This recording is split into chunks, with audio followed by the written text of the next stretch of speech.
Hello friends, मुझे आनी गोटे बढ़िया रेसिपी जोटा कि मूला पराठा शीत दिन तो बहुत अवेलेबल अच्छी मूलार। तो आप निश्चय कर घरे ट्राए करूँ, बहुत देहपाई बहुत भल होता है मूला। तो मुझे गोटे नहीं जाइए मूला सफासफी करदेली, देखो एमती ग्रेट करदेली। तार पूरा पानी अंश अच्छी भल भाव सफा कपड़े पानी गुड़ा सब जाक चिपुड़ी काढ़ीदेवे। देन से पानी टाक भी आप यूज करेंगे जो अटा चकड़ला बेले।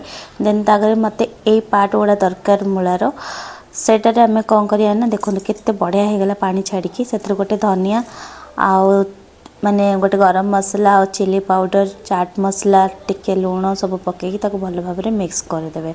मिक्स करदेला मुझे साइड नहीं जाइए गोटे बड़ बाउल अटा से लुण आ जुआणी दे देती भल भाव से जो मूलर बाहर पानी ताकू नहीं भल भाव में चकड़ी देकी गोटे गोटे डो बनईदेली। डो गुड़ाक बनीगला भल भाव में बेली देवे, जमती नॉर्मल रुटी बना जाए से भली बेलिबे। देन ताको कौन करेंगे ना, से जो बनई थे मूलार स्टफिंगटा से देदेवे ट्रायंगल शेप्रे।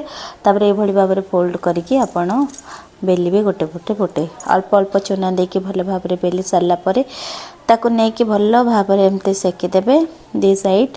आपण को जमती पसंद घी है कि तेल है आप लगे करेंगे। तो मुझे घी गोटे फास्ट बनई।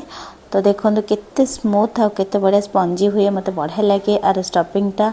आउ मूला तो देह पाई बहुत भल, सियोर करंतु घरे। देखो माँ गोटे बनईकी देखई दूची, नॉर्मल रुटी भला ही हम। तापरे जमती आपण मु जो ट्रिक कहूँ से ट्रिक करंतु, आमर कौन से स्टफिंगटा फाटबनी पूरा बाहर को आसबनी, निश्चय बढ़िया बनब।